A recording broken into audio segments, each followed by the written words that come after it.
Warning, this is not skydiving instruction. This is a collection of opinions.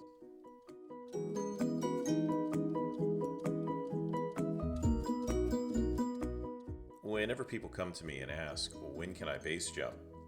There's no hard and fast rules because there's not a governing body. The FAA doesn't regulate base jumping, and the only thing that really holds you back is the legality and being able to buy equipment from someone. In the base jumping world, the most common minimum requirements to get into base jumping is 200 skydives. You can get around that by going to Bridge Day, and they'll throw you off a bridge with a pilot chute assist with no skydives, and that's happened. There's also some sketchy people who will do it with no skydives, but I'm going to tell you how to do it right.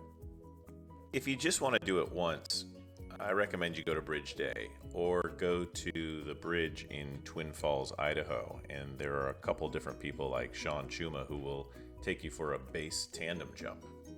That's a lot of fun and requires no experience. If your goal is base jumping and you want to have a long career in base jumping, you'll want to get as much skydiving experience as possible before you start base jumping. In my opinion, the most useful skill is your canopy flying skills and landing accuracy skills. Starting off with a 7-cell parachute and learning how to fly a 7-cell parachute versus a 9-cell parachute will set you up well later on for when you get into a larger base canopy. Also, take packing very seriously. There are no packers in the base world. You're going to have to pack by yourself. And you're going to have to get skills equivalent to a rigger who's packing a reserve parachute, because in base, you only have one canopy, and you're the one who's packing it. So you better be good. You're also going to want to learn how to fly a base canopy before your first base jump. And the best time to do that is in the skydiving world. You can do higher pulls, you can really learn how to use your rear risers, your front risers, figure out where the canopy stalls on rear risers, how it flies without toggles. Getting to know the canopy is extremely important. The single most important skill when you're learning how to base jump is landing safely in tight areas. If you're jumping off of buildings, chances are you're going to be landing on the street, near cars and power lines and light poles. If you're jumping off of cliffs, you're probably going to be landing in an area with big boulders and rocks and big holes in the ground. So you need to know how to land exactly where you expect to land. One of the most commonly overlooked parts of base jumping is the fitness aspect.